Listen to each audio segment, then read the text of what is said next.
آپ کا بیٹا آج شام تک مہمان ہے، اس کا کوئی علاج نہیں۔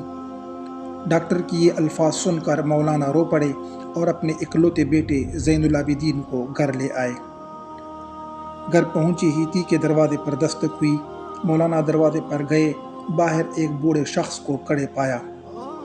مولانا نے سلام دعا کے بعد پوچھا، بابا جی خیریت سے آئے ہو؟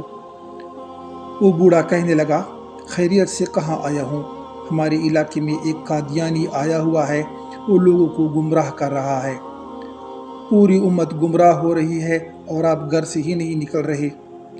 مولانا نے جیسے ہی یہ بات سنی، اس کی آنکھوں سے آنسو بہہ پڑے۔ چند کپڑے، کتابیں اور ضروری چیزیں بیگ میں ڈالی اور گھر سے روانہ ہونے لگے۔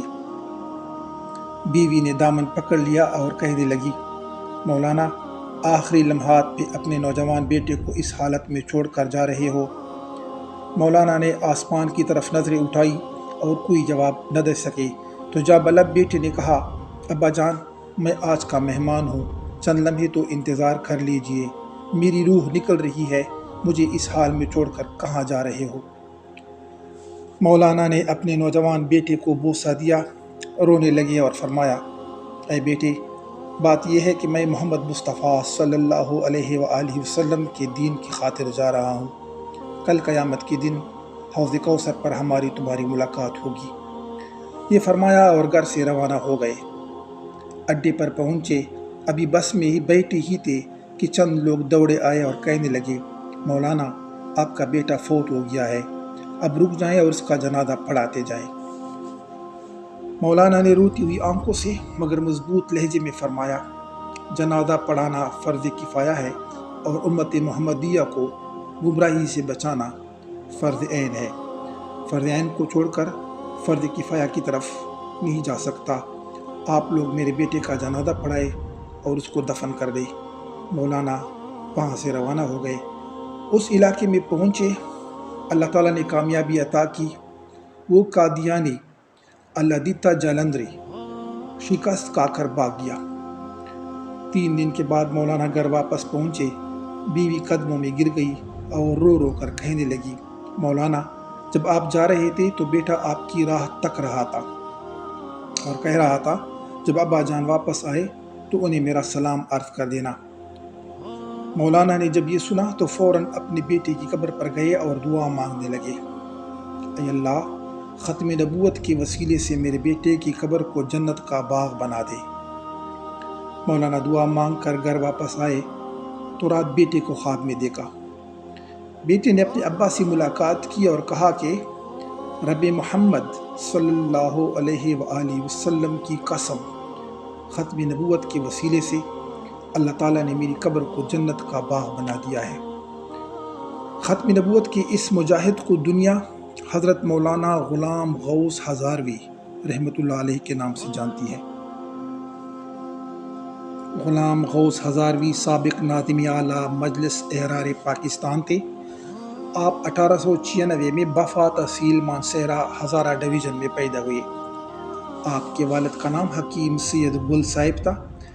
1914 میں مڈل کا امتحان پاس کیا۔ ابتدائی تعلیم اپنے والد سے حاصل کی۔ اعلیٰ تعلیم کے لیے 1915 میں دارالعلوم دیوبند چلے گئے۔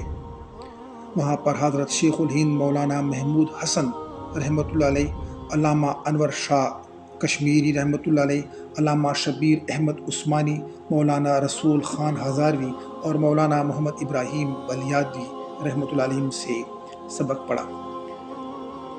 1337 ہجری میں علامہ انور شاہ کشمیری سے دور حدیث پڑھ کر سند فراغت حاصل کی۔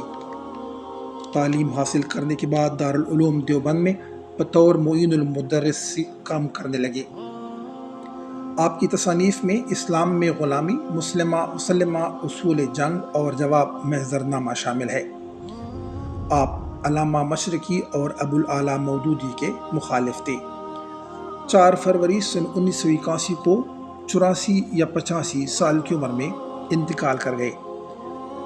مولانا 1932 میں مجلس احرار اسلام سے وابستہ ہوئے اور مرزائیت کے خلاف زبردست کام کیا۔